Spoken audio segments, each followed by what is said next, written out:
By 6 टपका का डर। कहानी।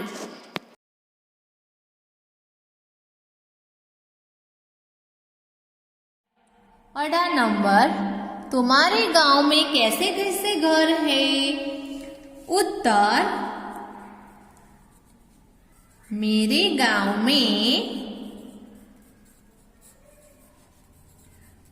मिट्टी के अल्पविराम सीमेंट के, घास की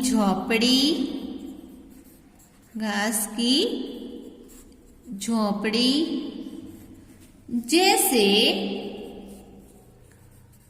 कच्चे और पक्के घर है।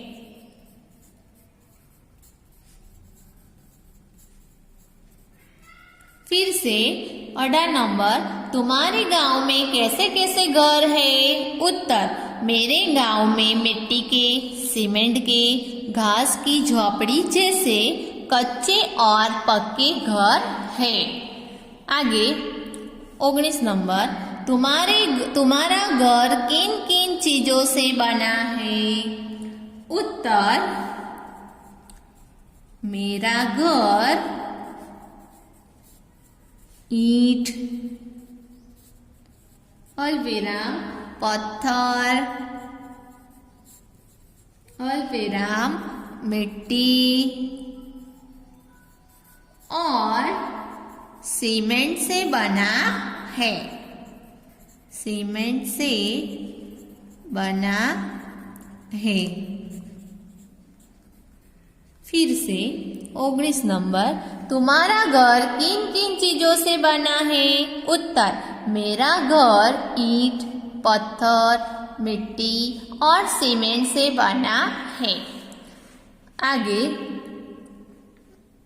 20 नंबर, छप्पर किन किन चीजों से बनता है? उत्तर,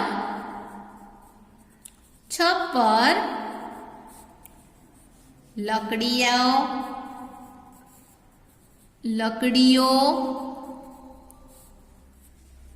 खपरेल એટલે આપણે ગુજરાતીમાં નળિયા કહેવાય, એને હિન્દીમાં ખપરેલ કહેવાય, બરાબર?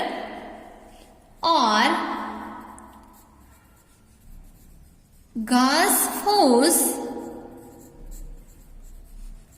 आदि એટલે वगैरह, आदि से बनता है।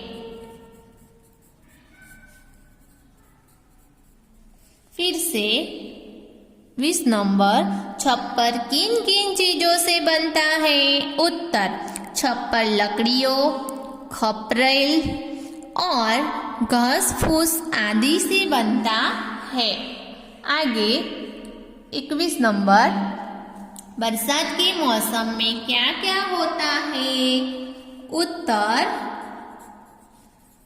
बरसात के मौसम में आकाश में काले काले बादल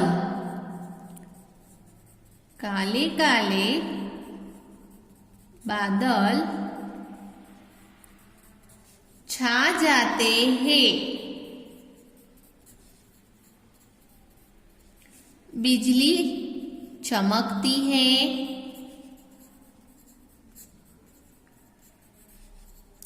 बादल गरजते हैं।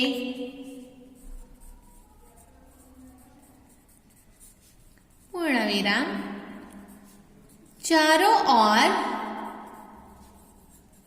हरियाली छा जाती है। फिर से 21 नंबर, बरसात के मौसम में क्या क्या होता है? उत्तर, बरसात के मौसम में आकाश में काले काले बादल छा जाते हैं। बिजली चमकती है। बादल गरजते हैं। चारों ओर हरियाली छा जाती है। 22 नंबर, ओले पड़ने पर तुम लोग क्या करते हो? उत्तर, ओले पड़ने पर हम उनसे खेलते हैं।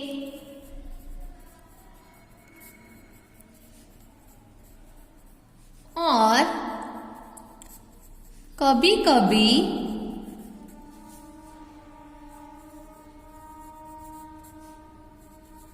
घर में भी चले जाते हैं। फिर से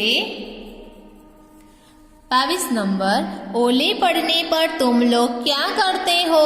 उत्तर, ओले पड़ने पर हम उनसे खेलते हैं और कभी कभी घर में भी चले जाते हैं। 23 नंबर, ओले पड़ने पर किस तरह का नुकसान होता है? उत्तर, ओले पड़ने पर फसल यानी पाक, फसल को नुकसान होता है।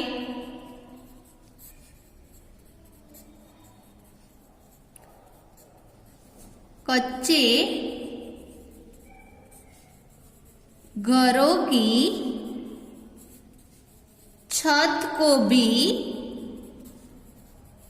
नुकसान होता है।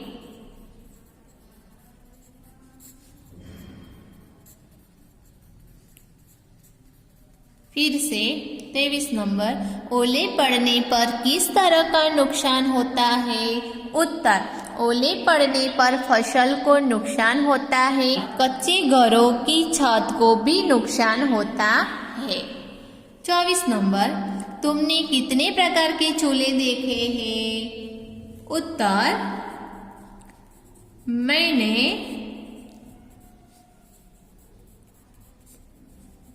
लोहे यानी लोखंड का, गैस का और मिट्टी का चूल्हा देखा है। फिर से 24 नंबर, तुमने कितने प्रकार के चूल्हे देखे हैं? उत्तर, मैंने लोहे का, गैस का और मिट्टी का चूल्हा देखा है।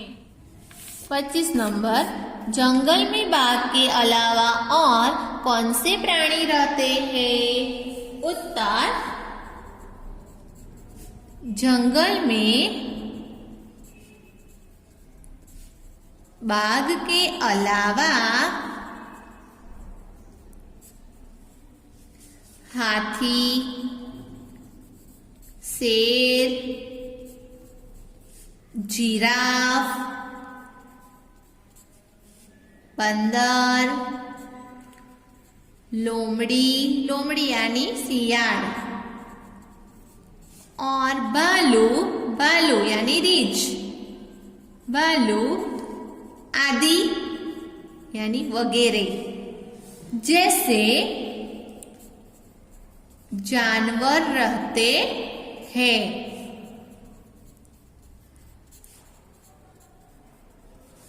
आगे 26 नंबर, जंगल में और क्या क्या भीग रहा है? सूची बनाइए। उत्तर, जंगल में बरसात से सभी पशु पक्षी, अल्पविराम पेड़, अल्पविराम पौधे,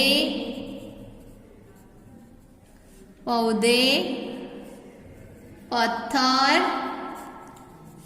व जमीन भीग रही होगी। फिर से 26 नंबर, जंगल में और क्या क्या भीग रहा है? सूची बनाइए। उत्तर, जंगल में बरसात से सभी पशु पक्षी, पेड़ पौधे, पत्थर व जमीन भीग रही होगी। आगे 47 नंबर विधान पूर्ण कीजिए। 1 नंबर, बुढ़िया का घर भीग रहा है क्योंकि ए. छत की टंकी से पानी गिर रहा है, बी. बरसात का दिन था, सी. गर्मी का दिन था। तो उत्तर शू आवे? बी. बरसात का दिन था। 2 नंबर, बुढ़िया परेशान हो गई क्योंकि ए. उसका घर टपक रहा था, बी. बाहर बाघ बैठा था, सी. घर में वह अकेली थी। तो जवाब शू आवे? ए. उसका घर टपक रहा था। 3 नंबर, बुढ़िया झुंझला उठी क्योंकि ए. उसे बाघ से डर लगता था, बी. चूल्हे में आग नहीं जल रही थी, सी. चूल्हे पर पानी टपक रहा था। तो उत्तर शू आवे? सी. चूल्हे पर पानी टपक रहा था। आगे 28 नंबर, सही वाक्य के सामने साचानी निशानी और गलत के सामने खोटानी એટલે ચોકડીની નિશાની કા ચિહ્ન કરો। સાચું હોય ત્યાં ખરાની નિશાની કરવાની છે અને ખોટું હોય ત્યાં આપણે ખોટાની નિશાની કરીશું। 1 નંબર, बुढ़िया का घर भीग रहा था। तो આપણે કહાની સમજી ગયા, બરાબર। ડોસીમાનું ઘર પાણી વરસાદના પાણીથી પલળી રહ્યું હતું, બરાબર। તો શું આવે? સાચું। તો આપણે ઉત્તરમાં ખરાની નિશાની કરીશું। 2 નંબર, बुढ़िया बाजरा पका रही थी। ડોસીમાં છે એ શું પકાવતી હતી? બાજરા ના, ચાવલ। તો શું આવશે? ખોટાની નિશાની। 3 नंबर, बाघ लोगों की मार से परेशान हो उठा था। बराबर। तो शू आवे? खोटू आवे, बराबर। 4 नंबर, बुढ़िया के घर के पास बाघ आ पहुंचा था। ડોસીમાનું ઘર હતું એના ઘરની પાસે વાઘ આવી પહોંચ્યો હતો। તો શું આવે? हाँ, સાચું આવે। 5મું, बुढ़िया को बाघ से डर नहीं लगता था। तो शू आवे? साचुं आवशे। 6 नंबर, बाघ ने टपका को जानवर समझा था। वाघ हतो एने टपका ने शू जानवर समझ्यो हतो, प्राणी समझ्यो हतुं। तो हाँ, साचुं। तो खरानी निशानी करीशुं।